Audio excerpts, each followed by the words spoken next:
Buenas tardes. Son las 5:29. Vamos a dar una espera de 3 minutos, de 4 minutos, como siempre lo hemos hecho, para el inicio de la Open Class del día de hoy.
Bien, entonces damos inicio.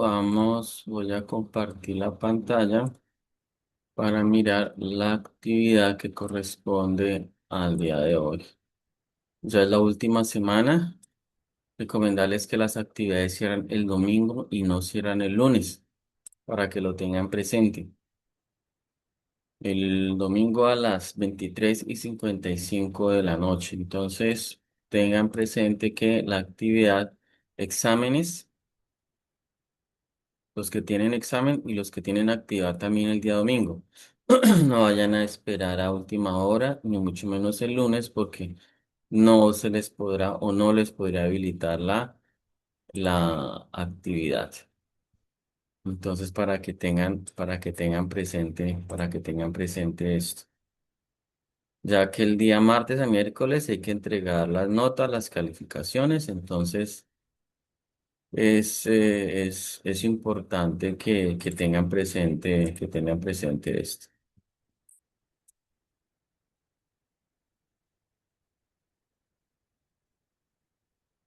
Bien, ya en esta última semana, entonces vamos a trabajar el diseño de código de software y va a ser una actividad, los que tienen que entregar actividad tienen que entregar una actividad muy completa sobre todas las fases del desarrollo de software.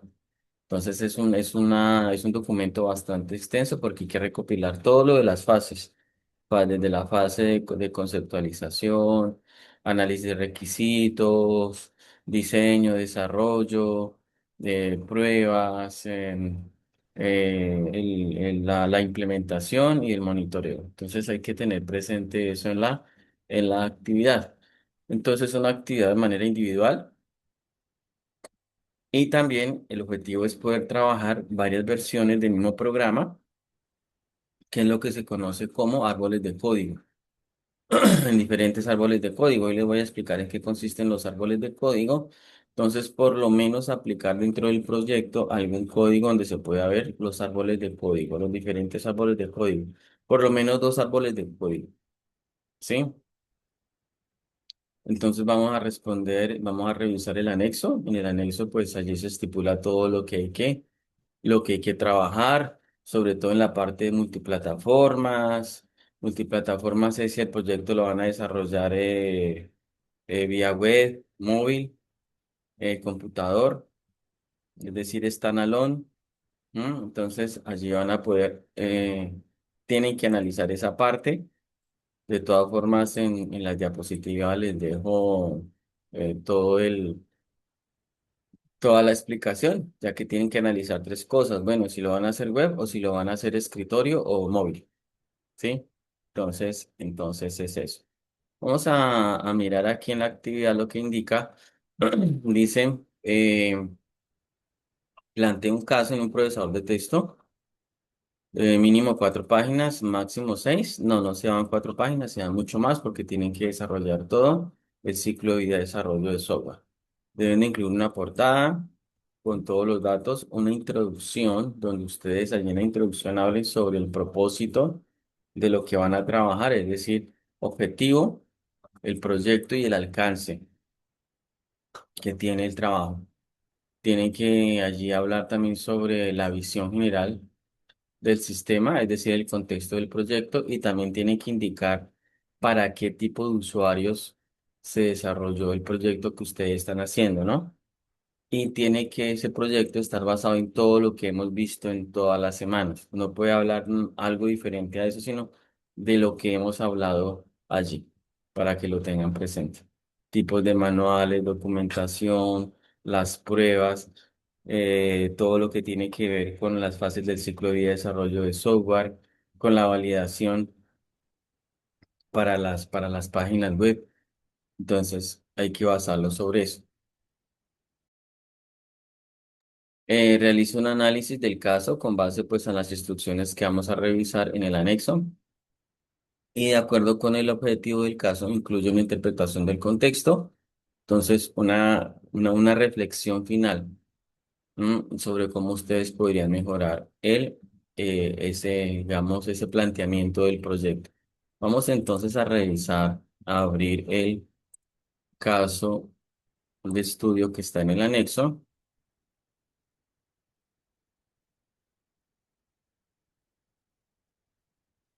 y lo vamos a leer.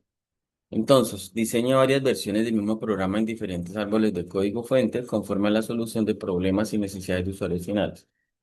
Cuando se habla de árboles de código fuente, diferentes árboles de código fuente, es que dentro de toda la programación modular incluyan allí códigos, diferentes árboles de código, porque los árboles de código ambos son complementarios. No significa, cuando uno habla de diferentes versiones, no significa que hacen lo mismo, pero con programación diferente. No.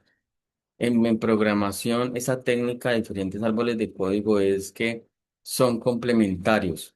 Pueden pertenecer a una misma clase, pero deben tener o módulos diferentes o enmarcados en clases diferentes también.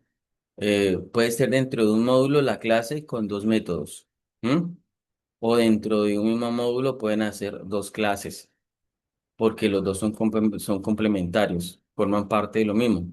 Entonces ahorita les voy a explicar cómo se hace eso. También ustedes tienen que evaluar las herramientas con las que van a trabajar, ¿no? Tienen que hacer un análisis muy integral de todo, desde lo que vimos en la primera clase acerca de los entornos de desarrollo, entornos de pruebas, entorno de despliegue, lo que hablábamos acerca de las pruebas unitarias, lo que hablábamos de ese checklist que hacíamos, que necesitamos sistema operativo, base de datos, lenguajes de programación, dependencias. Bueno, eso deben involucrarlo allí. Para el desarrollo del caso de estudio sobre diseño de código de software se debe considerar cada fase del proyecto.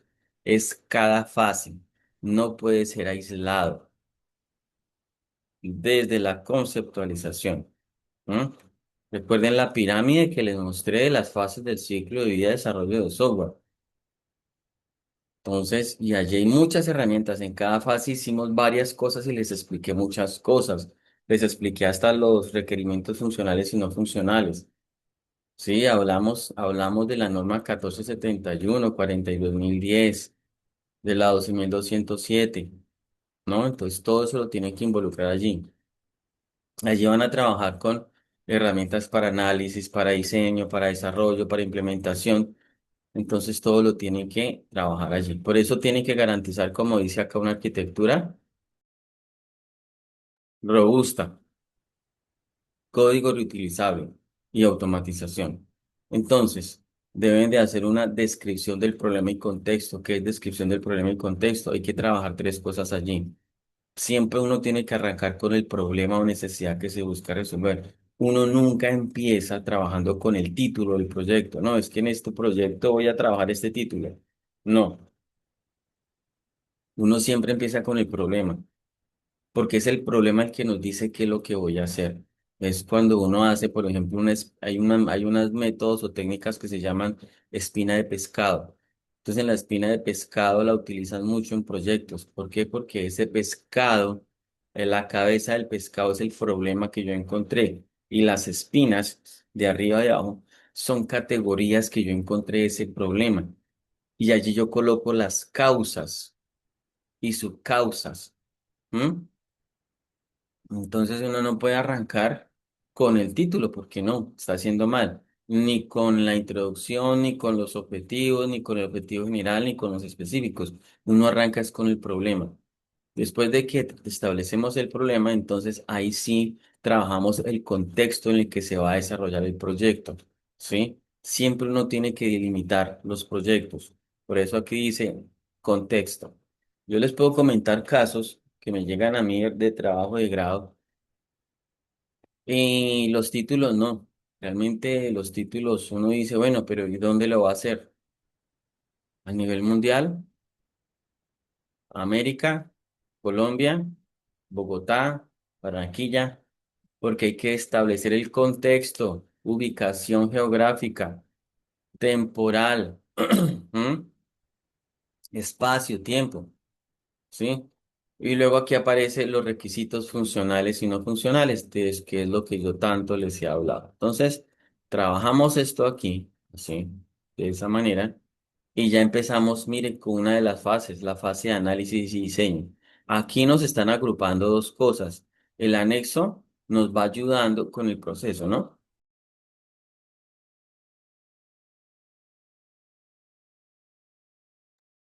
Porque aquí encontramos análisis y también diseño.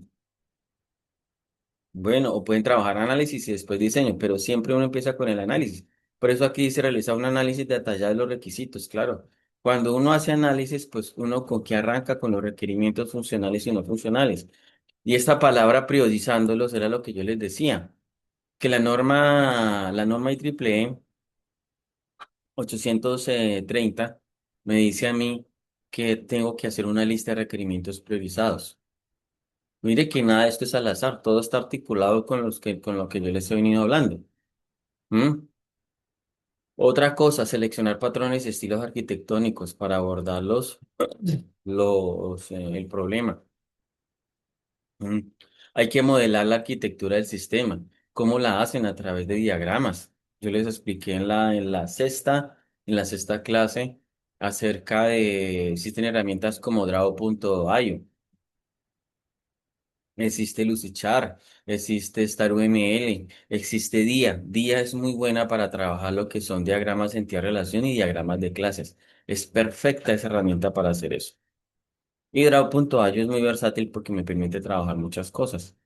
Pero aquí dan algunas algunas pistas sobre eso. ¿Sí? Entonces, tengan presente todo esto. Mire todo lo que involucra un proyecto. Mire, todo esto involucra un proyecto. Todo eso. Entonces, tengan presente eso. Em, Aplicar los diseños de software Solid o Drive. ¿Alguien sabe qué son los principios Solid o Drive? ¿Quién me dice? Sin consultar en internet, sin mirar alguna página de inteligencia artificial.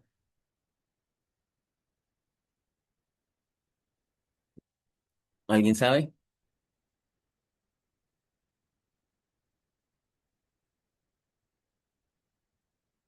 Bueno, entonces, principios sólidos.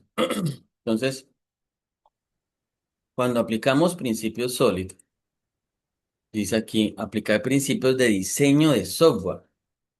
Aplicar principios de diseño de software. ¿Ah? Significa que yo tengo que diseñar y escribir código. Ese sólido no es el de diagramas de flujo, nada de eso. Ese sólido hace referencia a diseñar y escribir código. Código. Y tengo que seguir siempre un conjunto de buenas prácticas. Yo en este curso les he hablado mucho de las buenas prácticas. ¿M? Para que el código sea fácil de entender, mantener, escalar y probar. Entonces, Solid, ese viene de... Escribo acá. Escribo por acá. A ver si me deja escribir esto. Voy a colocar aquí ¿en qué?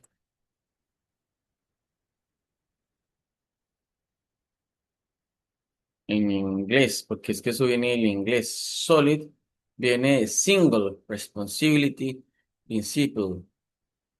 Eso no es otra cosa que responsabilidad única.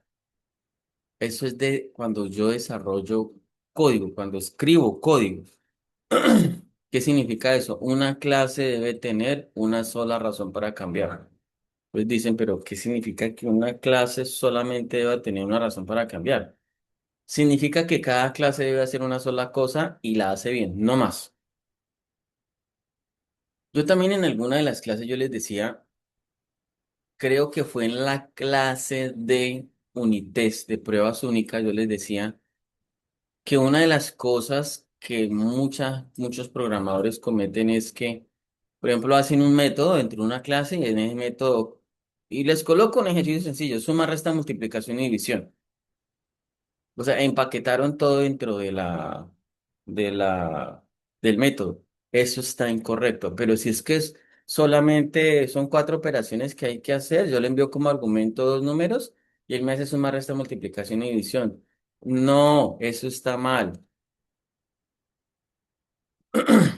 Si bien es cierto que la clase me va a hacer una operación aritmética, pues por lo menos deje que defina unos métodos específicos y que un método haga una sola cosa. Método, ¿qué hace? Suma, el otro resta, el otro multiplica y el otro divide. Eso en cuanto a métodos dentro de la clase. Ahora, como no estoy diciendo que una clase es una sola cosa y la hace bien, Entonces, que esa clase se dedique solamente a operaciones aritméticas de ese tipo. No, porque es que yo necesito una clase que también me halle la ecuación cuadrática, entonces la voy a meter allí. No. Entonces, haga otra clase que haga eso. No es que necesito otra clase que me halle, no sé, ecuaciones diferenciales. Esa es otra cosa, otra clase. Entonces, tenemos que evitar eso así, eso a grandes rasgos, ¿no? No, es decir, tenemos que evitar que las clases, por ejemplo, manejen lógica, base de datos, presentación al mismo tiempo. Es decir, que hagan de todo. No, eso es incorrecto. Eso es incorrecto. Sí, eso se llama. Esa es la S de Solid, porque estamos hablando de diseño, del diseño, cuando yo voy a diseñar, a escribir código. La O viene de algo que se llama, ya les voy a escribir acá, del inglés open close, principio de abierto y cerrado. Entonces, por acá, yo lo dejo más separado, por acá. Open close, abierto y cerrado. ¿Qué significa eso? ¿Qué traduce en pocas palabras? El software debe estar abierto para extensión pero cerrado para modificación. Entonces, cuando uno se encuentra con este tipo de principios o cosas que como que a veces uno dice, no, espera un momentico, es que no entiendo que eso que el software esté abierto para extensión, pero cerrado a modificación. O sea, no se queden solamente con el concepto y la definición, porque si no entienden, toca como irlo desglosando más, porque esto no se aprende de memoria, eso se aprende es practicando. Ah, yo ya entendí que una clase no debe hacer muchas cosas. En mis palabras. ¿Mm? En mis palabras. Entonces, es que ya sé que eso se llama principio de única responsabilidad o responsabilidad única. Solamente se dedica a una cosa, listo. Por allá me hablaban de la O, que abierto y cerrado, que debe estar abierto para extensión, pero cerrado para modificación. Es decir, yo puedo agregar nuevas funcionalidades sin modificar el código existente. Y la única manera que ustedes aprenden haciendo esto es programando, practicando. ¿Cómo así esto? ¿Cómo se hace? Pues toca leer lo que es herencia, interfaces y polimorfismo. ¿Sí se acuerdan de herencia? ¿Qué significa herencia? ¿Sí se acuerdan de qué es lo que es polimorfismo? Porque gracias a eso es que yo puedo aplicar el principio de abierto y cerrado. Abierto para extensión. Cuando yo creo una clase, por ejemplo, abstracta, de esa clase yo puedo crear clases, subclases, pero de la clase abstracta yo no puedo crear instancias, no puedo crear objetos. Mire ahí el principio. Abierto para extensión, claro, de esa clase, por ejemplo, una clase llamada animal, heredó varias clases. Esa clase de arriba, animal, es una clase abstracta, abierta para extensión. Voy a crear muchas clases. No sé, la clase mamífero, la clase herbívoro, la clase, no sé, a ver, se viene a la mente. Mamífero, herbívoro, acuático. Ya, abierto para extensión. Cerrado para modificación significa que las clases hijas no pueden modificar la clase padre porque como es una clase abstracta, pero me aparece un concepto que se llama polimorfismo. Polimorfismo. Significa que de esa clase abstracta yo puedo crear un método dentro de esa clase abstracta llamada sonido. Automáticamente lo hereda mamífero, herbívoro y acuático. Sonido. Pero el polimorfismo es que puede utilizar el mismo método, pero haciendo cosas diferentes. ¿Cómo así? Ejemplo, de la clase mamífero creo un objeto que se llama perro. Pues el sonido yo hago que ese método en ese objeto diga ladrar. Mire que heredó de la clase abstracta sonido, pero en la clase hija se instanció con un objeto llamado perro, ladrar. Ahora pasamos a, a herbívoro. Ese sonido en herbívoro, no sé, de pronto sea qué tipo de animal, entonces el sonido será graznar. Y si llevo ese mismo método a la clase acuática, tendrá otro nombre, porque los animales se caracterizan por tener sonidos, ¿cierto? Que el gato maulla, que el pato grazna, creo, que el perro ladra. Entonces mire que utilicé polimorfismo. Bueno, me estoy demorando mucho en esto del sólido. Hay una que se llama, que viene con la S, que se llama, esa sí es más difícil de aprender, se llama sustitución del isco. Ya como para terminar esta parte de acá, lo voy a escribir acá, pero es importante que sepan de dónde viene solid, el principio de sustitución del isco. Ese principio de sustitución del isco, dicen que una clase hija debe poder reemplazar a la clase padres, pero sin romper el programa. Y claro, la puede reemplazar, pero como está heredando todo lo del padre, pero, pero, no puede cambiar el comportamiento de la clase padre. ¿M? De hecho, cuando uno trabaja con subclases, con polimorfismo, pues no ocurre eso, pero eso lo dejan claro. Hay una que se llama el de la I, que se llama, eso viene del inglés, ya se los pego acá, que se llama segregación de interfaces. Segregación, lo voy a colocar por acá. Segregación de interfaces. Mm, Segregación de interfaces. Dice que en ese caso, en la segregación de las interfaces, dice que las clases no deberían implementar métodos que no usan. ¿Cómo así no deberían implementar métodos que no usan? Pues si en una clase yo creo un método llamado sumar y resulta que durante todo el programa no lo utilicé, entonces ¿para qué la creo? Pero es que eso ocurre. Eso puede ocurrir. ¿Mm? Yo la creé, pero se me olvidó implementarla.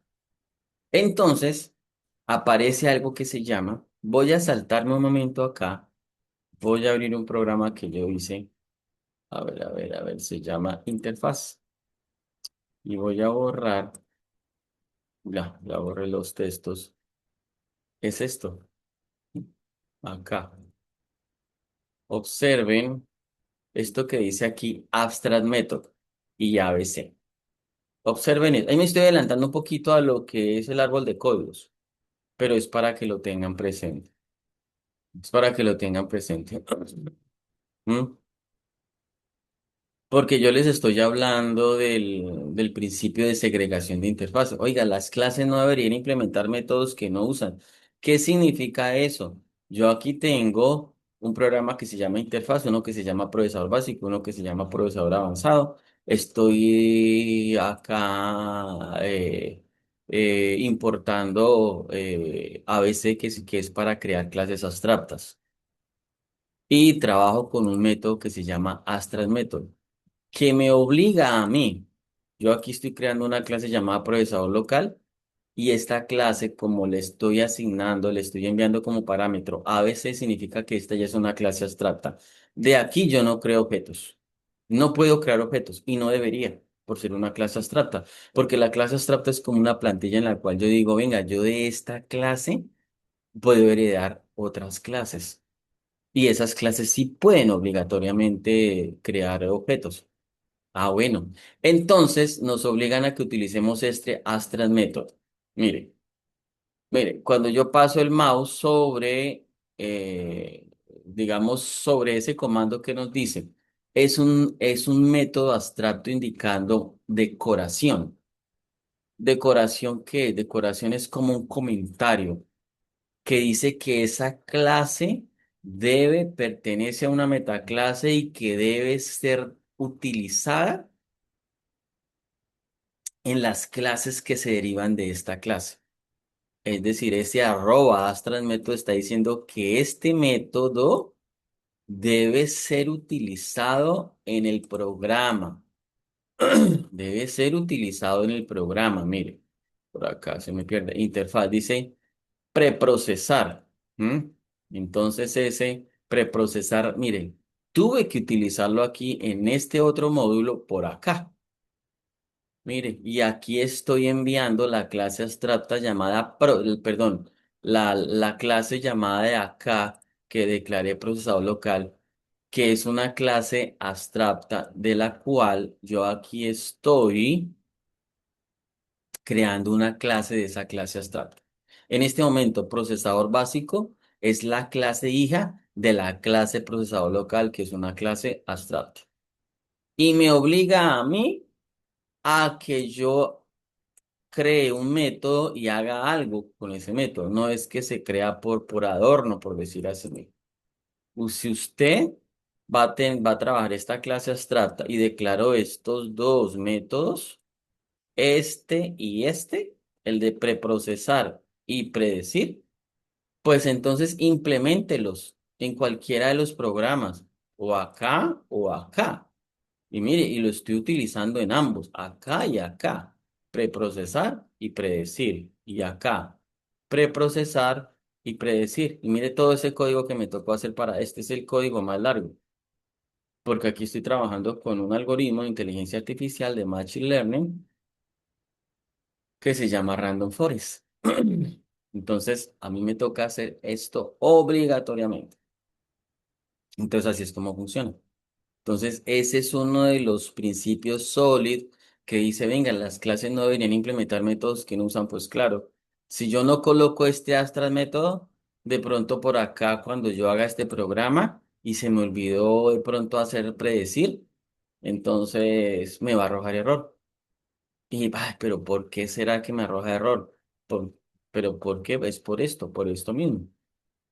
Porque es que es de una clase abstracta y si le coloco Astral Método es como para decir, venga, que no se me olvide que yo tengo que crear que tengo que implementar ese método en alguna parte de los módulos que lo utilice.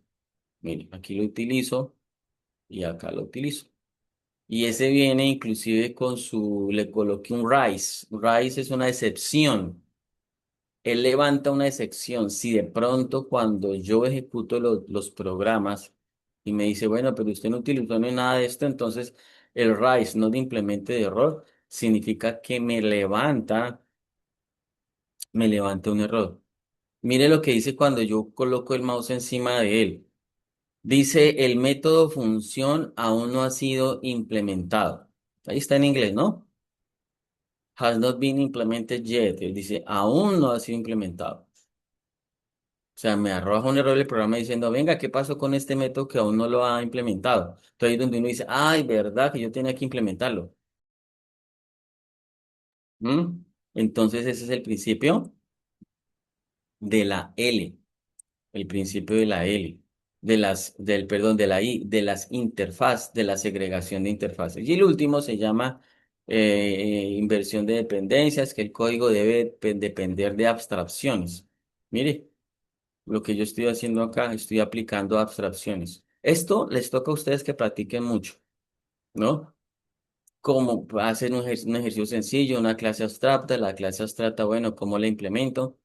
Aquí pues me tocó implementarlo pues para los sensores, entonces eso requiere mucho código y muchas cosas acá, ¿no? Aquí estoy trabajando una librería a veces para poder crear clases abstractas, también estoy trabajando una librería para poder trabajar con diccionarios porque hay un método que me recibe un diccionario y este es un type hints que yo les había explicado por allá en una clase, el type hints, donde yo puedo retornar algo. Entonces, este type hint me ayuda a mí acá a que no tenga que leer todo el código para ver qué retorna. No, aquí yo le digo, mira, aquí va a retornar un float, pero aquí puede retornar cualquier cosa porque le coloqué any. Puede retornar cualquier cosa, un entero, un flotante, un string, un diccionario, puede no retornar nada. El de procesar sí tengo que retornar un float porque tengo que trabajar con unos datos de temperatura, humedad, presión, el VOC que es el de componentes orgánicos volátiles, el de CO2. Entonces yo lo trabajo con flotantes, pero el de predecir no necesariamente porque realmente yo lo que hago es enviarle diccionarios y él me los puede etiquetar, entonces él me puede devolver cualquier cosa allá. Entonces, ahí es una explicación resumida de cómo podemos trabajar el principio SOLID trabajando, básicamente ahí es trabajar mucho programación orientada a objetos, trabajar herencia, trabajar polimorfismo, ¿qué más les dije así? Herencia, polimorfismo, y con las clases abstractas, pues trabajar todo lo que son métodos abstractos que me obligan a mí implementarlos en otras clases, ¿sí? Entonces, eso es. Y eso que solamente vamos aquí en la parte de análisis y diseño. Aquí se emplean StarUML, pueden emplear StarUML, DIA, pueden utilizar Draw.io, ¿sí?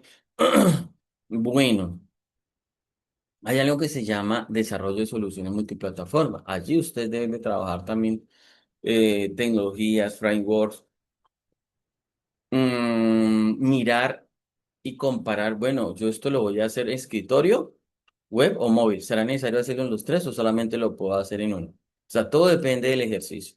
En mi proyecto yo no, yo lo trabajé solamente en la Raspberry, digámoslo así, escritorio, en otras palabras. Ni móvil ni web. Y después lo que hago es evolucionarlo. Después puedo trabajar un sistema distribuido en el cual lo que se haga en la Raspberry lo puedas llevar a la nube. Entonces ya me implicaría web. O Raspberry a PC sin necesidad de utilizar web o puede utilizar web. Todo depende cómo yo plantee el ejercicio. Abordar desafíos de portabilidad y compatibilidad entre las versiones. Bueno, ya eso también hablamos de la portabilidad y la compatibilidad.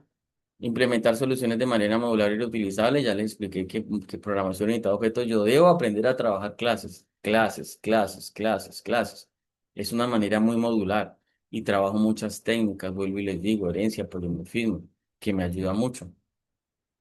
Saber que yo puedo trabajar HTML, CSM y puedo trabajar frameworks como Bootstrap. Si lo que voy a hacer es a construir interfaces web. Y sobre todo tener en cuenta que sean responsive. ¿Sí? Lo que revisamos la clase pasada. Que sean adaptables tanto en el PC como en dispositivos diferentes, por ejemplo en los móviles. ¿Mm? Entonces, con diseño responsive. Implementación y herramientas de automatización. Entonces, podemos aplicar aquí técnicas de programación, buenas prácticas de codificación, utilizar herramientas de desarrollo, flujos de trabajo, todo lo que yo utilice o que tengamos que utilizar para ya cuando estoy haciendo la implementación. ¿Sí? Ya cuando estoy haciendo esa implementación. Bien, aquí dice que, mire, pueden utilizar cualquiera de los editores. Yo les aconsejo el Visual Studio Code. De pronto alguien si quiere trabajar un tipo NetBeans o un Eclipse o IntelliJ IDEA, lo pueden hacer. ¿Mm? Evaluación y mejora continua, pues ya es la parte donde empezamos a analizar todo lo que son las diferentes versiones, evalúo cómo funcionan las diferentes plataformas, hago comparativos, busco las conclusiones, ¿m? Y la estructura del caso de estudio. Ustedes tienen que estructurarlo. Primero, introducción. Segundo, análisis. Esto realmente es cómo tienen que presentarlo, que es todo lo que les he explicado en introducción. Análisis de requisitos, mire lo que tienen que incluir, que ya lo expliqué, está aquí arriba, ¿no? Aquí, mírelo, acá. La parte de arquitectura, los patrones, lo de multiplataforma, e implementación, evaluación, referencias y las herramientas que pueden ustedes allí utilizar. ¿Listo? Ingresemos por acá y revisemos esto. Entonces, empecemos con la introducción. Entonces, ¿cómo lo podrían presentar ustedes? Siempre arranca con una introducción. En la introducción,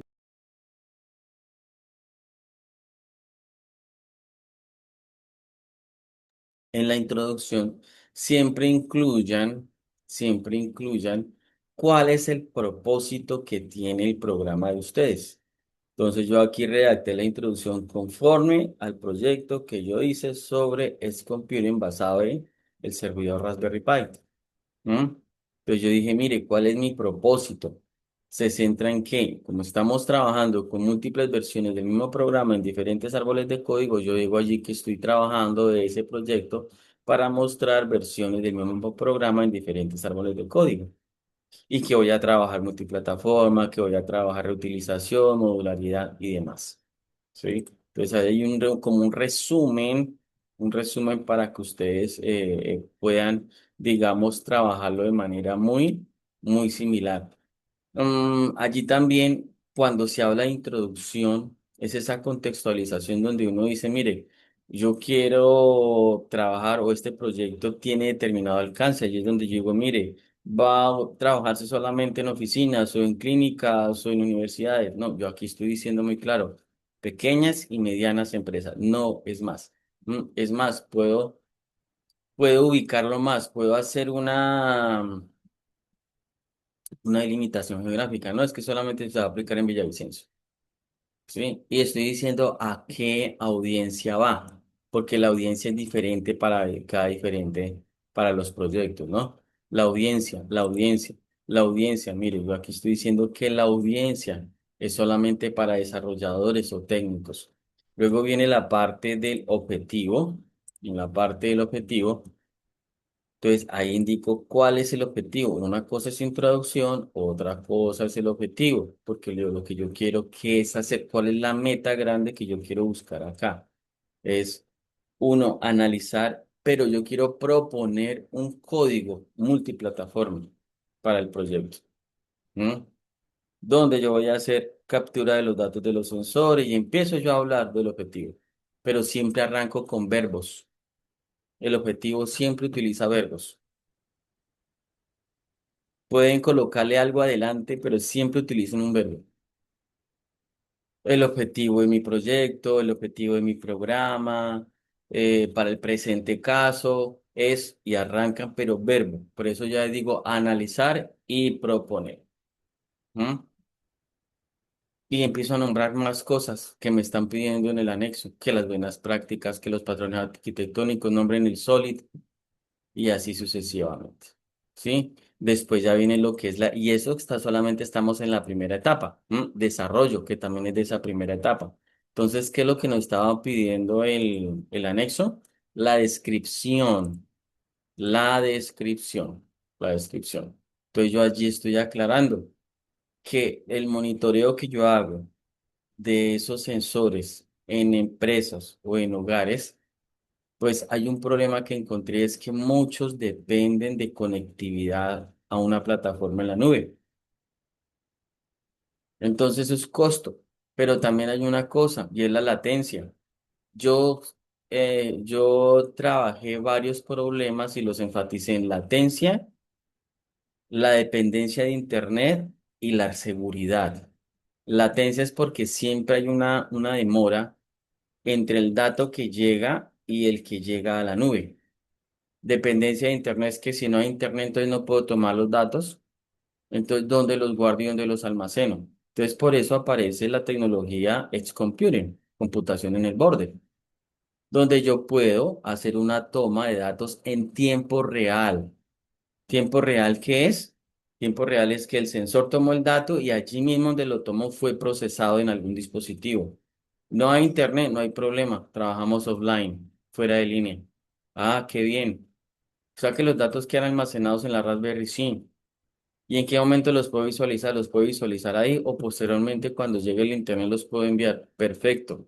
Mire que no hay dependencia de internet. Riesgos de seguridad. Es entendible que a veces en la transmisión, en el viaje de los datos a la nube, los pueden capturar, los pueden interceptar. Entonces yo allí hago esa descripción de ese problema y digo que yo voy a trabajar allí varias cosas, un preprocesamiento y un procesamiento de la Raspberry, captura de datos a través de dos sensores, analógico y digital.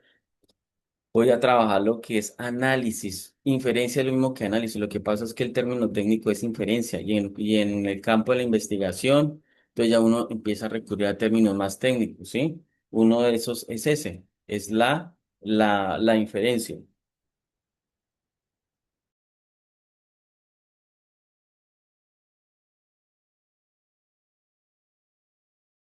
Es la inferencia. Entonces, en tiempo real. Entonces, de ahí es donde yo utilizo y por eso lo coloqué aquí. Pero todo eso es lo que ustedes tienen que escribir y tener esa capacidad para decir si esto hace esto, porque tienen conocimiento de causa. Por eso vuelvo y digo que en los proyectos y en las actividades yo observo mucho que están trayendo herramientas y pegan, ¿sí? Entonces aparecen proyectos, aparecen terminología que uno dice, uy, pero ¿qué está pasando acá? Pues porque no tienen ese conocimiento, entonces copian y pegan. Entonces eso es lo que les recomiendo que no hagan. ¿M? Pero si uno hace el ejercicio de la primera semana, seguro que ahora que tenga que hacer toda la recopilación de eso, pues es retomar las cosas que venimos trabajando desde la primera semana. Bien, otro aspecto relacionado con esto ya tiene que ver con los requerimientos funcionales que forman parte del análisis de requerimientos. ¿Sí? Déjenme acá un minuto.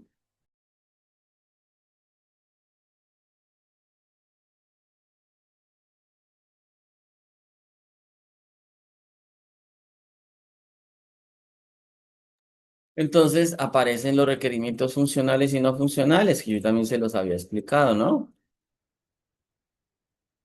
Lo primero que uno arranca en un proyecto, como yo les decía, es planteando el problema. Yo no puedo arrancar haciendo el título. Yo no puedo después hacer el objetivo general y objetivos específicos. Yo siempre trabajo con el problema. Por eso es que acá trabajamos desde la introducción con el problema. ¿M? Con el problema. Con el problema. Porque es en el problema donde yo identifico lo que yo podría hacer. Si yo no identifico el problema, me queda muy difícil, muy complicado seguir adelante. Después ya de todo lo que yo haya planteado, el alcance y eso, entonces llegamos a los requerimientos funcionales y no funcionales. Entonces yo identifiqué 5 funcionales y 5 no funcionales. Perfecto. Después de que los identifico, yo digo, ya tengo el proyecto, ya sé qué tengo que hacer. Que tengo que hacer un módulo de captura de datos, uno de transmisión, uno de realizar procesamiento, uno de efectuar inferencias, ¿m? Otro de visualización. Y eso forma parte de esto, de la priorización de requisitos, que no es más, el pantallazo que está acá es un documento que yo les mostré de los 5 que me pide el documento que se llama ARS, especificación de requisitos de software, que está dentro del DEA, documento de especificación de arquitectura. ¿Mm? Lista de requisitos priorizados. Y yo ya les había dicho que la norma me dice a mí que yo debo de colocarlo tal cual como está allí. Yo no tengo que inventar nada más. Obviamente tengo que llenar los campos, haber hecho la redacción de los requisitos y demás. ¿Mm? Entonces mire que esto no es nuevo porque yo ya le había explicado como en 2 clases los requisitos priorizados y les mostré en su momento algunos documentos, no todos porque nos demorábamos. Son 5 documentos y les mostré la lista de requisitos priorizados, les mostré el glosario, les mostré también un acta de validación, pero lo más importante es la lista de requisitos priorizados. Mira, y eso es de las clases que ya hemos visto. Esto no es tema nuevo. Bien, y dentro del análisis, aparece el diseño, aparece el diseño de la arquitectura. Y quiero que me acuerden ustedes, en la sexta clase nos pedían muchos diagramas. Alguien que me acuerde cuál es la norma y cuáles son los diagramas que yo debería colocar en un proyecto en la fase de diseño. A ver, alguien que me escriba ahí, si no quieren hablar, me digan cuáles son los diagramas.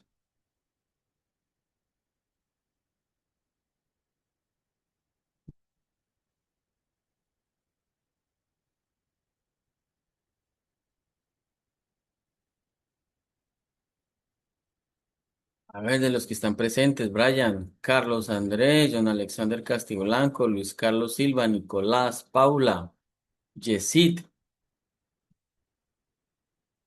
A ver, ¿cuáles son los...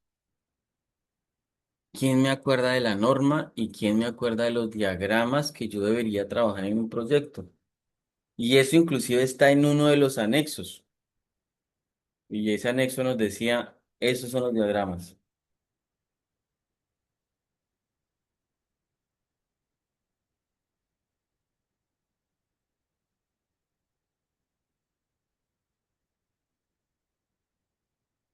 ¿Nadie?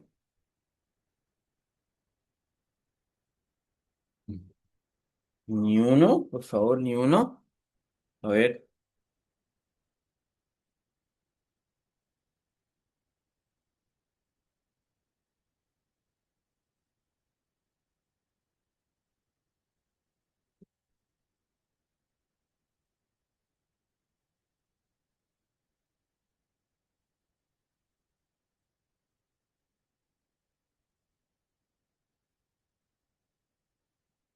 nadie. Nadie se acuerda. Alguien que vaya y revise el anexo de la sexta, quinta semana.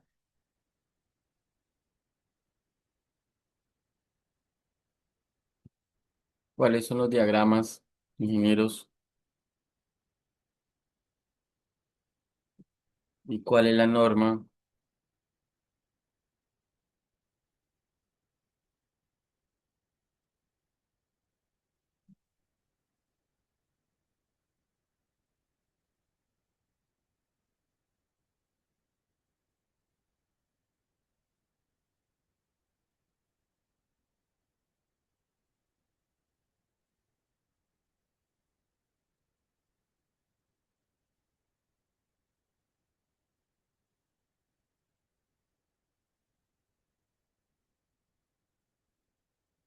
Brian, Carlos, John, Luis, Nicolás, Paula, ¿están presentes? Decid. ¿Nadie que me ayude?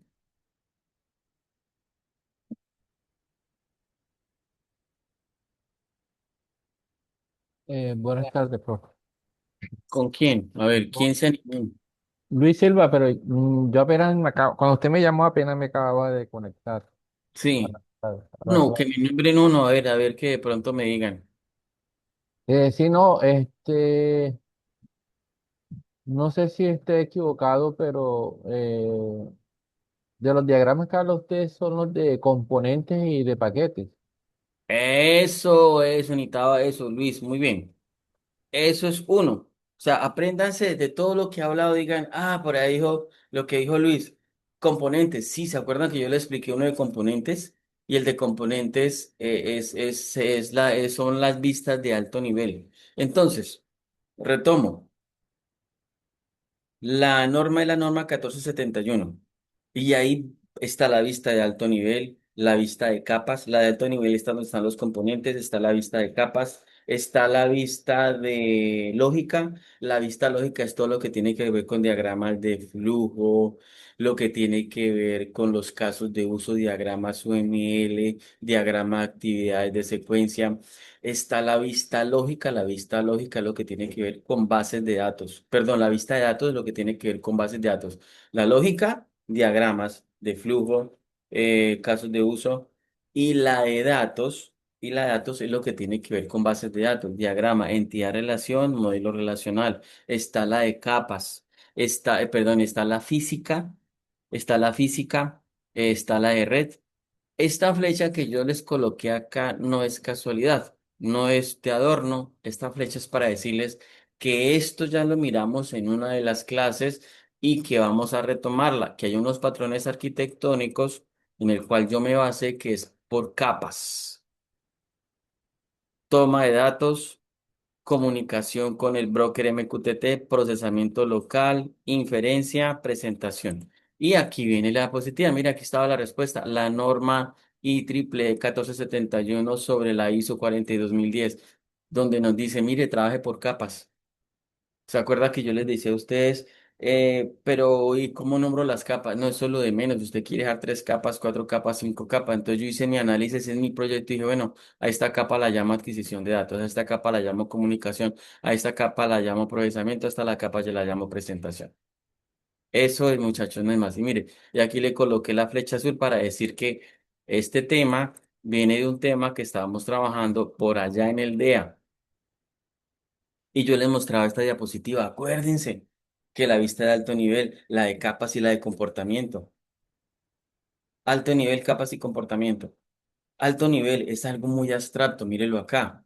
Muy abstracto. Yo también les explicaba esto y les decía que los colores que yo coloqué acá no eran de casualidad. Mire, yo aquí coloqué que el sensor y el conversor de este color, que todo lo que es software de verde, que todo lo que es comunicaciones azul, mire, cliente acá y MQTT acá, porque es que resulta que el broker Mosquito es el que yo instalo para que yo pueda trabajar con el MQTT y el MQTT puede atraerme y pueda establecer la comunicación entre el sensor y este frontend. Por eso es que el broker está acá, porque él es el intermediario entre los sensores, la Raspberry y el panel que utilizo para visualizar. Esto es de alto nivel, de alto, lo más alto. El de alto nivel no me muestra a mí una secuencia de cosas, porque una vez se puede confundir. Pero espere un momento, ¿y aquí qué es lo que se hace primero? ¿Será esto? ¿Será esto? No, aquí muestra es una relación de componentes y mis componentes, pues los sensores están relacionados con este conversor que es este de acá. Y este me trae directamente la información acá. Pero realmente esto se dio gracias a MQTT. Por eso aquí no vemos secuencias, aquí vemos relaciones. Mientras que acá en capas sí vemos secuencias, porque tengo que hacer toma de datos de los sensores. Luego tengo que utilizar el broker Mosquito y el protocolo MQTT para poder lograr que haya una comunicación de acá a acá. Esto sí es secuencia. Empiezo acá y termino viendo aquí arriba. Lo de aquí arriba necesita que haya pasado por procesamiento, por comunicación y por lectura de datos. Y mira que es diferente la interpretación. Y luego viene una, bueno, creo que no la coloqué acá. No, bueno, una que se llama, a ver si la tengo por acá. Esta, pero bueno, esta la coloqué más adelante que también ya se las había explicado, ¿no? Que es lo de, que es el diagrama de secuencias. Entonces, muchachos, esto es para que tengan presente que esto hay que leer mucho, porque son muchos conceptos. Cojan las diapositivas y guárdenlas en su computador. Yo les dejé en la clase número 6 todo lo que fue una diapositiva que tenía más de 150 70 diapositivas, que un trabajo que yo he hecho de UML. Cojan eso y guárdenlo. Eso les puede servir más adelante. Bien, continuamos por acá. Luego viene lo que es modularidad. Modularidad. Porque es que hay una parte de lo que yo les leí del anexo que habla de modularidad. ¿Y modularidad qué es? Pues van a decir módulos, pero ¿qué son módulos? Los módulos es lo que yo hago cuando trabajo programación orientada a objetos. Ahí estoy trabajando un módulo.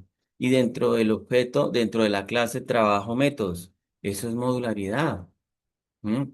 La modularidad es un principio de diseño que consiste en que yo divida un sistema en componentes de módulos independientes. ¿Qué voy a hacer? Es lo mismo de las operaciones que le estaba diciendo ahorita, es que yo tengo que hacer un programa que no solamente me calcule suma, resta, multiplicación y división, sino que le ayude a los estudiantes a calcular raíz cuadrada, el cubo, otra que me ayude a calcular todo lo que son áreas de figuras geométricas, otra que me ayude a hacer áreas de volúmenes. Uno que hace, pues uno lo que hace es modular, dividir. Venga, voy a hacer un módulo que me haga operaciones. Uno que me haga lo que son raíces cuadradas y cubos y bueno, cosas así. Otro que me halle las áreas de las superficies. Entonces uno dice, bueno, pero ¿cómo lo hago? Cada clase puede ser entonces por clases y ya estoy modulando. Eso es. ¿Cómo se lleva eso al proyecto? Entonces el proyecto pues es como para no entrar más en teoría y empezar ya a hacer esta parte práctica, es mantengo distintas versiones de diferentes árboles de código. Bueno, aquí me hizo falta esto, ya lo corrijo. Acá. Listo. Esto es un árbol de código, para que presten atención acá en esta media hora que resta. No se les olvide, muchachos, que la actividad de exámenes o tienen que entregar actividad finaliza el domingo y no el lunes por ser la última semana, ¿no? El lunes no se puede, tiene que ser el domingo. Entonces, les explico. Yo tengo un módulo que se llama adquisición de datos. Tengo uno que se llama procesamiento local y tengo uno que se llama comunicación. Háganse en esa idea, la adquisición de datos, solo lectura. Ahora hago el procesamiento y después la comunicación. Pero mire que lo coloqué, muchachos, lo coloqué en rojo este cuadro. Porque en el módulo de procesamiento local hice dos cosas, la versión básica y la versión avanzada. Esto es el árbol de código, porque yo podía haber hecho un solo módulo que hiciera todo. Y entonces yo estaría violando el principio SOLID, ¿se acuerdan? Que cada clase es una sola cosa. Espera, ingeniero, ¿cómo así? Usted me está diciendo que usted aplicó SOLID. Voy a decir algo, voy a decir si yo de pronto hubiera hecho eso mal. Y entonces usted, ¿por qué me está haciendo todo en un solo código? ¿Por qué me está haciendo preprocesamiento y me está haciendo inferencia? Y yo sí tiene toda la razón. El que entiende código llega y le dice uno, como está hablando, el anexo me está pidiendo trabajar diferentes árboles de código. Usted debería trabajar una versión para preprocesamiento y una versión avanzada para integrar el módulo de inferencia. A eso se le llama, muchachos, árboles de código diferente, porque pertenecen al mismo módulo y son complementarios. Módulo, complementarios. Mire, módulo y son dos cosas. Este hace una cosa y este hace otra. Me voy para Python y para que ustedes puedan entender esto. Observen. Esto es un árbol, esto es un árbol de código. Yo hubiera podido meter estos dos, perdonen que utilice la palabra de meter. Estoy hablando término coloquial. Yo podía haber colocado, integrado estos dos en uno solo y funciona perfectamente, pero no debería haberlo hecho así. Entonces yo dije una cosa, venga, espera un momento, es que en sensores, ¿qué es lo que hay que hacer? Entonces, cuando uno estudia sensores, le dicen, venga, es que el sensor llega y le puede entregar a usted unos datos muy grandes con unos valores que están exagerados. Observen esto donde estoy apuntando el mouse, muchachos. Temperatura, -20,85. Resulta que uno se da cuenta de lo siguiente, es que el sensor no debería entregar temperaturas de -20 grados. Si estoy en Villavicencio, es que ni en Bogotá, ¿cierto? Creo, no. 85, no, tampoco, eso es muy exagerado. Entonces, por eso yo hago preprocesamiento. Esto se llama preprocesamiento. Mire, todo esto se llama preprocesamiento. Y esto requiere hacer un análisis, entenderlo de los sensores. Esto no es fácil, pero quiero que ustedes lo vayan llevando a otro ambiente mucho más fácil para que ustedes entiendan. Les explico. Es que yo necesito que los datos que me lleguen para hacer suma, resta, multiplicación y división no me acepte sino solamente números enteros. Todo lo que llegue flotante, conviértamelo entero. Por favor, y si me entienden, me preguntan. Vayan, los quiero llevar como paralelamente a eso. Preprocesamiento es como si le dijeran a ustedes, venga, filtre esos datos que le están llegando. No me permita hacer suma, resta, multiplicación y división con números flotantes. Todos los datos que llegue, pásemelo entero y después se haga la operación. Entonces, a eso es lo que se llama árbol de código. Usted coge un código y dice, bueno, entonces todo lo que llegue lo voy a pasar a entero y cuando ya esté listo, entonces ahí sí hago el otro programa. Así me tocó hacer acá. La humedad no la puedo dejar entre 0 y 100 Todo lo que esté fuera de 0 y 100 me toca dejarlo ahí metido. Porque es que en las lecturas que encontré me decían, venga, es que a usted de pronto un sensor le puede llegar, le puede marcar 85 en un momentico por error. Cuando le llegue ese dato, ignórelo y más bien métalo en un rango. Y entonces ahí empecé a entender que pueden haber lecturas desfasadas por algo, por la electrónica del sensor o algo. En presión lo mismo, me decían, venga, presión. La presión atmosférica no puede estar por debajo de 800 ni superior a 1100. Todo lo que esté por debajo y superior, métalo en ese rango de 800 y 1100. Ah, bueno, listo. Lo que llega de resistencia a gas. Entonces, entre 100 y entre, estos son como 100 millones, venga a ver, está acá, estos son 10 millones y así sucesivamente. Me tocó hacer un diccionario porque esto es un diccionario, ¿sí? Esto es un diccionario. Y otro donde yo digo, bueno, lo que llegue por fuera de esos rangos, métalo ahí. Y ahora, este se llama normalización. Normalización. La normalización significa que las temperaturas normales van a estar entre 0 y 50, humedad entre 0 y 100, presión entre 900 y 1050, como decir uno ya, esos son los rangos limpios. Y allí yo definí dos métodos, uno que se llama recortar para que esos valores que me llegan muy exagerados me los dejen en un rango y después los escalo. ¿Qué significa escalar? Yo de pronto le estoy hablando en términos ya demasiado y es lo siguiente. Yo entendí con la práctica que si yo tengo una temperatura entre 0 y 50 siempre se normaliza a 1. ¿Qué significa a 1? ¿Cuál es la temperatura que marcó Barranquilla ahorita? 50. Ese es un valor para 1 que yo tengo que analizar. Lo convierto a 1. Listo. La temperatura llegó a 25 grados. Entonces lo normalicé a 0,5 porque todos los valores que yo analice tienen que estar entre 0 y 1 para poder hacer análisis. Yo nunca voy a analizar una temperatura entre, la temperatura está a 30 grados, a 30 grados, entonces ya no es 30, no, es un valor entre 0 y 1. Es una equivalencia, por decir así.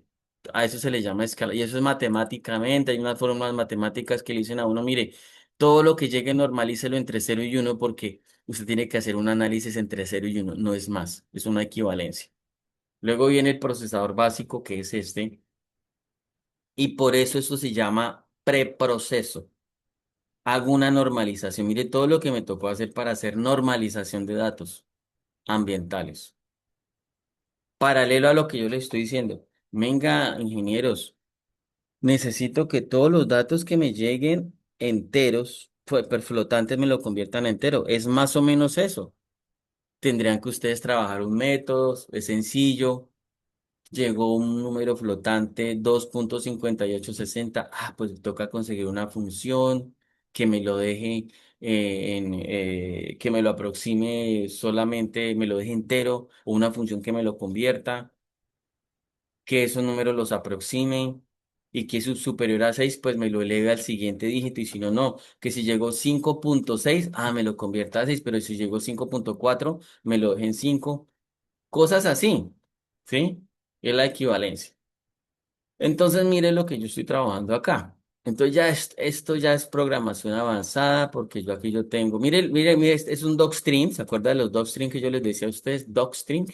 El docstring me tiene que explicar la clase y tiene que explicar los métodos.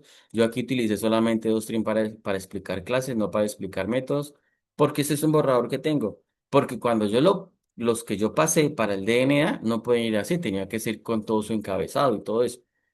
Y mire lo que me tocó hacer en todo lo que yo hice en este método para preprocesar.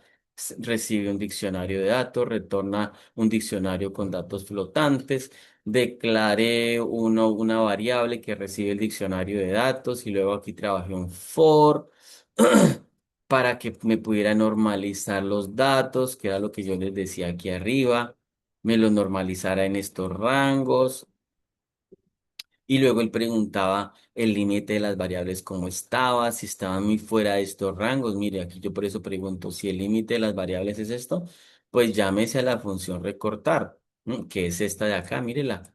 Y aquí la estoy llamando. Y si la variable está dentro de estos normalitos, entonces llamo a escalar. Significa que ya mi variable está normal, entonces ya la puedo llevar a lo que yo les decía que era la escala entre 0 y 1. Y para hacer eso, pues aquí está la fórmula, que es una fórmula muy sencilla, que dice que el valor menos el mínimo dividido entre el máximo y el mínimo. Y eso pues me lo escala y me lo deja en esos términos. ¿Mm? O les coloco otro ejemplo. Una cosa son las millas con las que trabajan los americanos y nosotros trabajamos con kilómetros. Pues ahí hay que trabajar una equivalencia, ¿no? Porque que en la radio en la radio estaba, en Blue Radio estaban, y el periodista tenía toda la razón, porque le estaban preguntando al coronel de la aeronáutica que tantas millas había recorrido el avión. Dijo, bueno, pero es que en términos colombianos, dígame en kilómetros. Dijo, no, si es que milla es el término que utilizamos nosotros. Sí, pero es que para los oyentes. Entonces, tuvieron que hacer la escala y dijeron, sí, esas millas equivalen a tantos kilómetros. Es más o menos eso la escalar, la equivalencia. ¿M? Bien, luego aquí viene la función predecir. Yo tuve que hacer una interfaz, porque esta es la que yo les decía ahorita de la clase abstracta. Esta es la clase abstracta. Y este es el abstract method, que es el decorador que dice, venga, esta función, este método, usted tiene que implementarlo y si no, no corre y le va a arrojar error. Listo, aquí ya definí la interfaz. Luego viene el procesador básico, que el procesador básico, ¿a quién llama? A procesador local. ¿Y el procesador local dónde está? Mírelo acá, es una clase abstracta. Y cuando yo vengo a procesador avanzado, mira, aquí estoy viniendo a otro programa que es más cortico. ¿M? Este programa, ¿a quién llama? Procesador avanzado llama también a procesador local, pero por aquí llama a procesador básico. O sea, llama al anterior.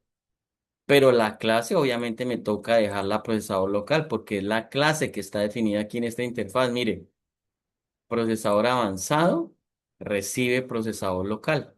Y esto ya es una clase que es hija de la clase abstracta llamada procesador local. ¿Listo? Y entonces el procesador avanzado, yo que coloqué acá, incluye preprocesamiento, heredado del básico, claro. Tuve que heredar del básico.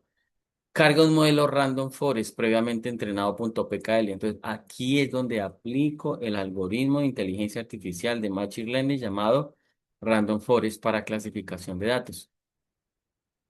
Devuelve predicción y etiqueta. Aquí los datos me tienen que llegar limpios. No me pueden llegar aquí con esos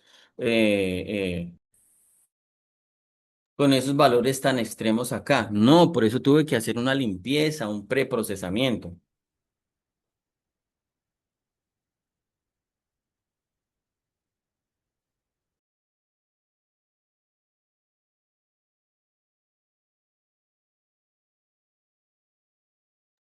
Entonces tuve que hacer un preprocesamiento y entonces aquí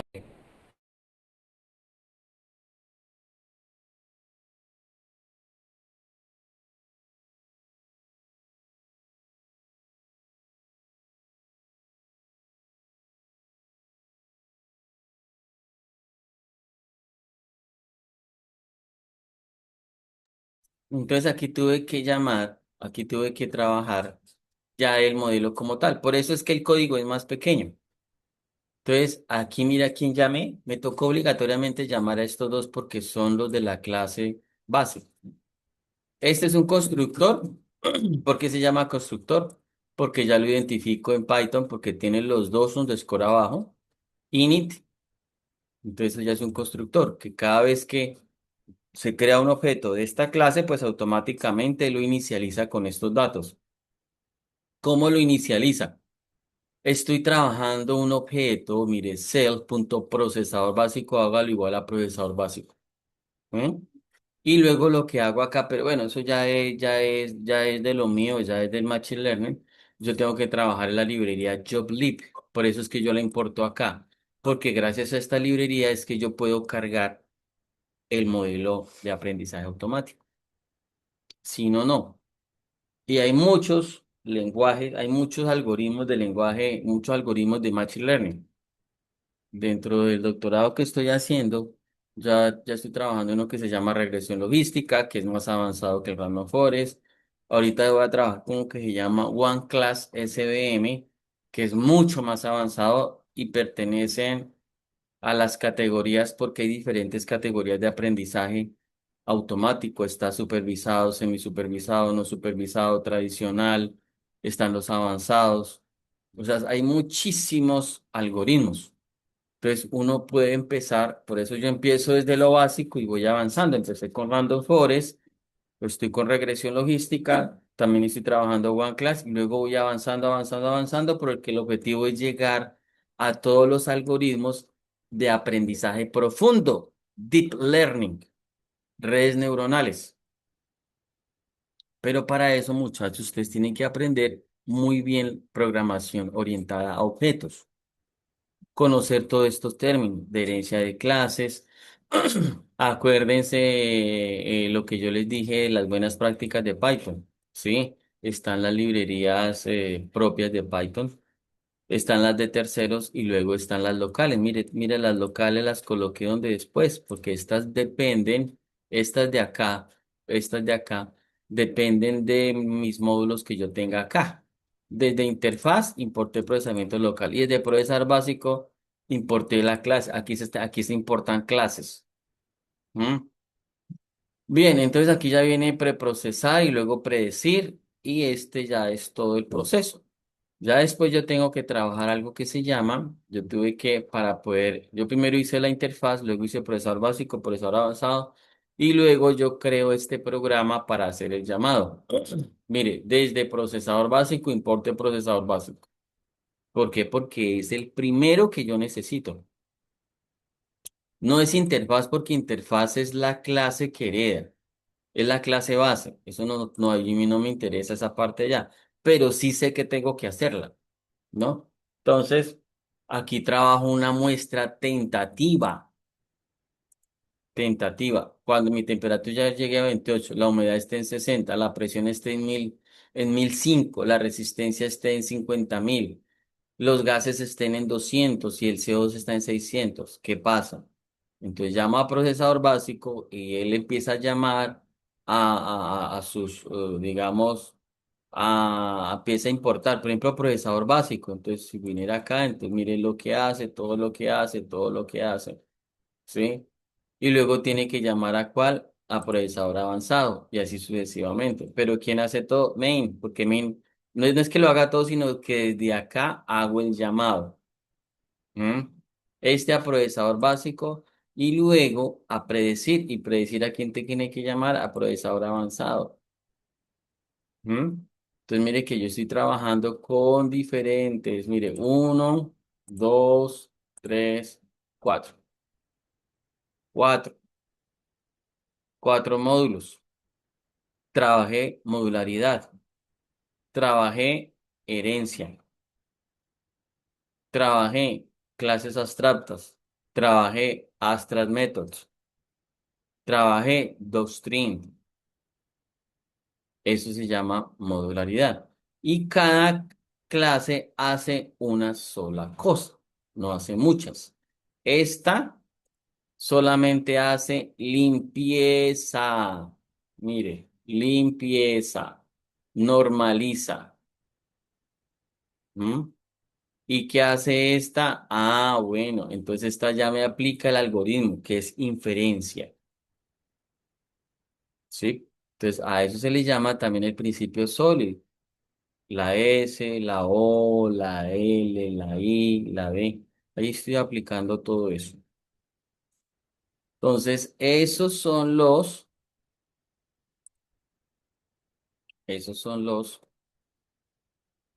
algoritmos de ese árbol, de esos árboles de código. Mire, versión básica y versión avanzada, que pertenecen al mismo módulo y son versiones distintas de cada árbol de código. Que mi estructura es muy similar a lo que está acá, sí. Tengo mi programa inicial.ini de esta interfaz, mi de procesador básico, avanzado, configuración, ejecutar. Y ya sé qué procesador básico hace esto, qué procesador avanzado hace lo de Random Forest.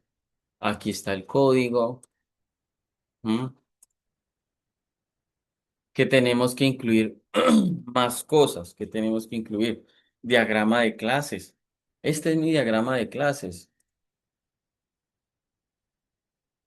donde allí podemos ver, por ejemplo, ver la herencia, que es esta, cogeneralización, porque tengo una clase base que se llama sensor y tiene dos métodos que se llaman inicializar y leer. Y yo de esa clase puedo crear una clase llamada BM680 y otra, creo, que van a heredar de esta. Y todo eso dentro de un contenedor llamado sensorización. Y hay una dependencia muy fuerte con este orquestador, porque todo esto son rombos rellenos. Composición, dependencia de composición, que era lo que yo les explicaba de OML. Dependencia de composición, no de agregación. La composición es muy fuerte. Hay una dependencia muy fuerte, ¿sí? Que también tienen que manejar los diagramas de secuencia, y ya también lo había explicado. Y eso todo debe quedar dentro del trabajo. Dale en ese orden en que se lo estoy indicando, es lo que está pidiendo el trabajo. Entonces el diagrama de secuencia me indica a mí otra cosa. Me implica todos los objetos que yo tenga en mi proyecto. ¿Cuál va primero en la línea de tiempo? Y si se activa, ¿qué espera? ¿De quién espera? ¿Mm? Estos dos que están acá, BM680 y no significa que tengan líneas de tiempo diferentes. No, son dos objetos que pueden compartir la misma línea de tiempo, porque el operador puede activar ambos a la vez. Lo que pasa es que en esa línea, él me muestra la secuencia, porque los dos se pueden activar a la vez. Pero este BM680 espera una respuesta del protocolo MQTT. Mientras que el Grub no, él tiene que esperar es a que el conversor análogo digital lea la señal, la convierta y ahí sí le envíe, y ahí sí sea enviada por el broker, sí, por el broker Mosquito que me ayuda a mí a trabajar el protocolo MQTT. ¿Mm? Y cuando haga cuando el cliente MQTT diga, le está listo tanto el BM680 como el GROK, entonces ahí sí entra a trabajar el broker MQTT. Porque en esta línea de tiempo hasta acá se necesitaba que llegara la comunicación de ambos, puede ser en diferente tiempo.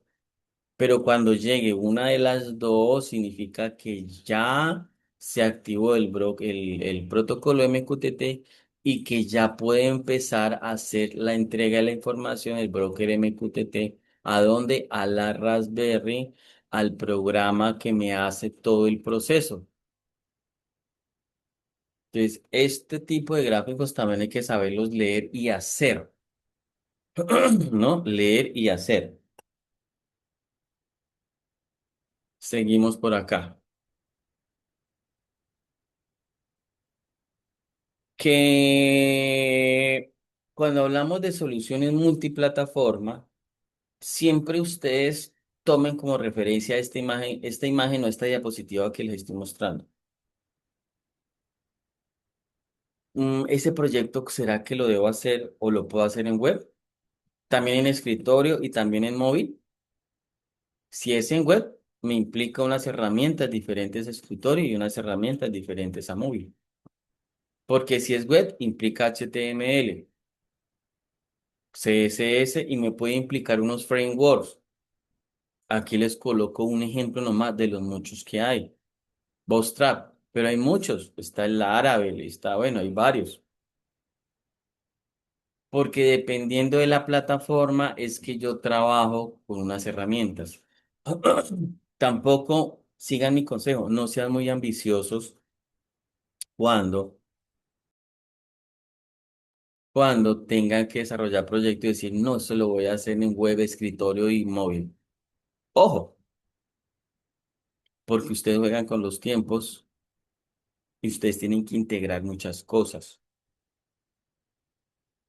¿sí? Entonces, empiecen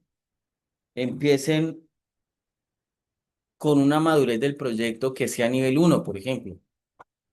Ah, lo básico, lo necesario.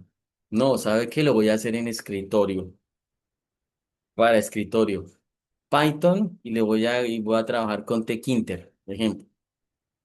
Lo hago, allí voy a tener mis dificultades y después lo evoluciono. Ah, listo, ahora lo voy a trabajar para web. De aquí lo llevo a web. Lo veo en el escritorio.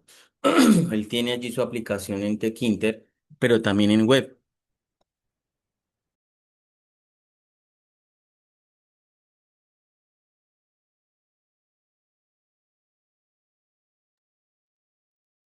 Entonces, después digo, venga, ya lo hice en web o lo estoy haciendo en web. Y estoy ya en la parte de Bootstrap, JavaScript, pero se me ha olvidado que yo que tengo que trabajar back-end y no solamente front-end, porque esa es otra cosa. Web, back, front-end y back-end.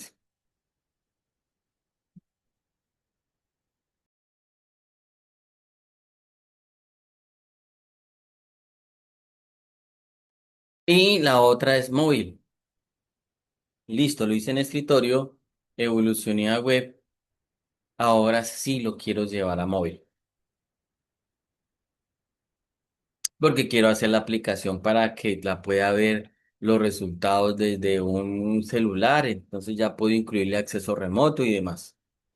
Pero cada uno implica herramientas diferentes. Por ejemplo, esta PWA es específica para móviles, con Python utilizando el framework nativo de Python que se llama Flask. Entonces, mira, ahí están las tres comparaciones. Y entonces yo lo puedo llevar más gráfico y decir, bueno, si es versión web, entonces tendría una interfaz responsive, que el contenido se adapte y allí puede haber un panel que monitorea. Lo hago en HTML, CSS, Bootstrap y JavaScript. Perfecto. Ya tengo definida mi estructura para web. Ahora, para la versión escritorio. La versión escritorio se conoce como visualización ligera, donde yo puedo trabajar, digamos, acercamientos de datos básicos mostrados en la pantalla. Pues voy a trabajar Python, voy a trabajar el Tkinter o voy a trabajar Flash local. Y uno puede ir agregándole cosas, ¿no? Buscando otros tipos por ejemplo, si no lo quiere hacer con Flash, entonces lo quiere hacer con Node. ¿M? Bueno, aparece móvil, entonces acceso móvil, PWA, el Flash, pero voy a trabajar backend, ¿sí? Para seguridad y voy a trabajar frontend con JavaScript. Ah, bueno, entonces eso es lo que usted va a trabajar, frontend para JavaScript. Bien, son las 6:57, entonces ya estamos por terminar. Yo aquí les dejo las diapositivas. Aquí hay un video es un video muy completo sobre Bootstrap. Es un video de más de una hora, son exactamente, ya les digo, son 5 horas, donde explica muy bien la parte conceptual de Bootstrap para entender todo lo conceptual y poco a poco en la práctica. Ese es un video muy completo sobre Bootstrap. Es un framework en el cual se puede trabajar muy bien todo lo que es CSS, todo lo que es CSS. Aquí les dejo unas, es un sitio que se llama Bootstrap Mate. La mayoría de las plantillas que están allí son de paga, pero hay una que es gratuita, donde ustedes pueden darse cuenta cómo funcionan estos frameworks. El Framework le facilita a uno mucho escribir código, ya tiene todo diseñado, que los botones, que el lugar para las tablas, que bueno, todo diseñado allí. Pues uno puede jugar con eso, puede descargarlo, puede probarlo, puede mirar, puede hacer un recorrido por toda la página. Y aquí les dejo el enlace exacto para que descarguen esa plantilla. Está comprimida, la descargan y la pueden visualizar. Abren el index, la abren y eso tiene toda la página, eso tiene, los enlaces están funcionando bien, es muy completa esa plantilla. Entonces hay varias formas, o uno consigue la plantilla y la monta en el sitio, o se dedica a aprender Bootstrap, como aparece acá, y empieza uno a jugar. Bueno, y si yo quiero agregarle esto, quitarle esto, cómo le doy la grilla, cómo le doy los colores. ¿M? Y ya para terminar, pues aquí les dejo algo relacionado con implementación, herramientas de automatización y con la parte de evaluación y mejora continua, que eso es lo que uno dice, bueno, en escritorio, ¿cuáles serían las ventajas? En web, ¿cuáles serían? En móvil, ¿cuáles? ¿Cuáles son las limitaciones de una, de otra? Como para tener conocimiento de eso. Bien, no sé si tengan alguna pregunta y si no, pues dejamos ya hoy así. No se les olvide exámenes o actividades a más tardar el domingo. Si es el lunes, no se les puede habilitar las actividades. ¿Listo? Pues entréguenla lo más rápido posible, a más tardar el domingo a las 23:55. Les deseo muchos éxitos y espero verlos a ustedes en alguno de los otros cursos. Vale, profe, muchas gracias. Hasta luego. Profe, gracias. Muchas gracias por todo. Bueno, que estén muy bien. Muchas gracias, Chao, profe. profe, Hasta muchas luego. gracias. Buenas noches para todos. Chao, No, chao. hasta luego, que estén bien.